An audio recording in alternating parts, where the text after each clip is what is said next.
Sorry late झालो मी.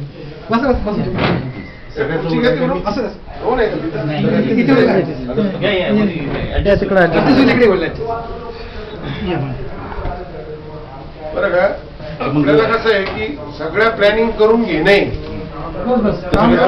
सुरळीत पार पडले. तुम्हाला पुढच्या वर्षी फार वेगळं वातावरण दिसलं म्हणजे तुम्हाला मॅनेजमेंट सगळं नाशिकमध्ये सिक्युरिटी आम्ही तुम्ही असे व्यक्ती भेटले का जे सैनिकाची किंमत करणारे भेटले. खरी गोष्ट. जर बघितलं प्रत्यक्षात जर घटना घडल्या तर पहिले स्वातंत्र्य सैनिकांनी काय त्याग केला, लोकांना त्याचं काही कर्तव्य नाही. आज देशावरती कोणीतरी ड्युटी करतोय तिथं सीमेवरती, म्हणून इथं महाराष्ट्रात शांतता आहे. महाराष्ट्राने कधी युद्ध बघितलेलं नाही, काही नाही, त्यामुळे त्यांना असं वाटत नाही का काही ते आपण अजून लोकांना आहे ना तुम्हाला नाही. आता हे बघा जेव्हा या नवीन पिढीला माहिती नाही. सचिन तेंडुलकर त्याला एवढी मोठी मानद पदवी दिली, काय केलं त्याने? अपमानच केला ना. गेला का तिथं? कधी प्रोत्साहन दिलं का सैन्यात भरती व्हा म्हणून? कोणाला बोलला का? तो त्यांचं प्रोफेशन आहे, गगन नारकचं प्रोफेशन आहे. त्यांना गव्हर्नमेंट करोडो रुपये देतं. रोज 15 दिवस टीव्ही चॅनलवरती दिसतो तो, रोज न्यूजपेपर मध्ये येतो. बॉर्डरवरती शहीद झालेला सैनिक दिसतो का कधी? कधीच नाही. साहेब, इंडिया पाकिस्तानची मॅच चालू असते त्यावेळेस आपण मजा करतो इकडे, त्याच वेळेस इतकं वातावरण प्रॅक्टिकली बघितलेलं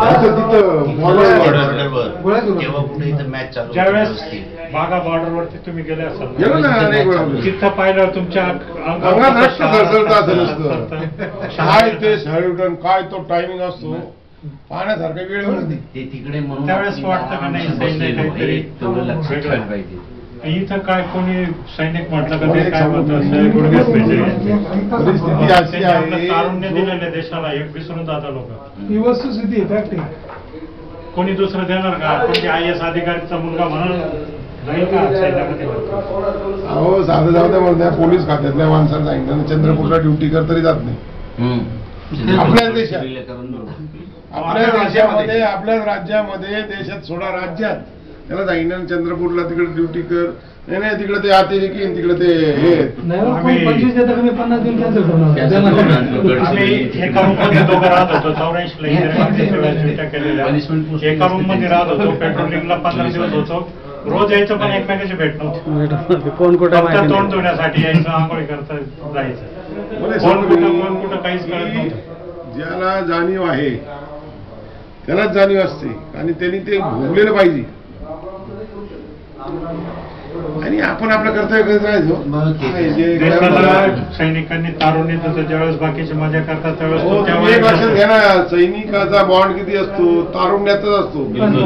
18 ते 35, 40 जास्तीत जास्त 40, म्हणजे त्याचं पूर्ण लग्न व्हायच्या आधीच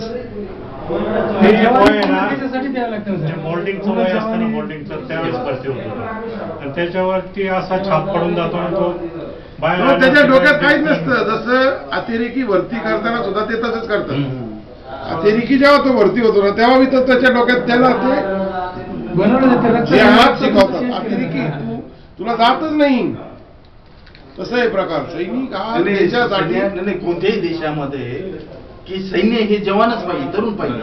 म्हणजे जास्त वयस्कर असेल ते जास्त सुपरवायझर पाहिजे. सुपरवायझर म्हणजे ते अनुभव सांगतील कुठल्या परिस्थितीत काय. तुम्हाला सांगायचं, तुम्ही जाऊन द्या म्हणता लडाख वगैरे ह्या भागामध्ये -डिग्री तापमान असतं. -50 आणि इतकं तिथे बर्फापेक्षाही तिथं बोट असं जरी याच्यात टाकलं ना ते गोठून जातं. म्हणजे माणसं तिथं आणि त्या काळामध्ये तिथं आपण इकडे त्यांच्या जीवावर तो बघाडतो. कांदा बटाटा डोकं फुटून जर कांदा फुटत नाही अशी परिस्थिती. कांद्यानं डोकं फुटून जाईल. आर्किटेक्ट आहे, कांद्यानं डोकं फुटून जाईल. इतकं परिस्थिती वाईट. 5-6 जण फिरायला गेले अशा दुर्गम भागात, एक ठिकाणी गाडी लावली फ्रेश होण्यासाठी. मग त्यांनी असाच विषय काढला, इथं कोणी आतंकवादी तर आपलं काय होईल? वरून झाडीतून आवाज आला, आम्ही कशासाठी? मराठीच माणूस ड्युटीवर होता तिथं. म्हणजे आम्ही कशासाठी? म्हणा बिंदास राहा, तुम्ही मजा करा. त्यांना एकदम म्हणजे असं तो मग खाली उतरून ते आता नाना ते गेले होते ना, याला गेले कुठं नाना आहे का भाई पाय बरं नाना तो चायना बॉर्डरला अच्छा चिसुलतान सर लेह लडाख चिसुलतान जाऊन आला ना आता चिसुलतान सर. काय नाना कुठे गेला का काय नाना हो नाना मोठं भाऊ आहे आमचं अच्छा. आता जाऊन आला.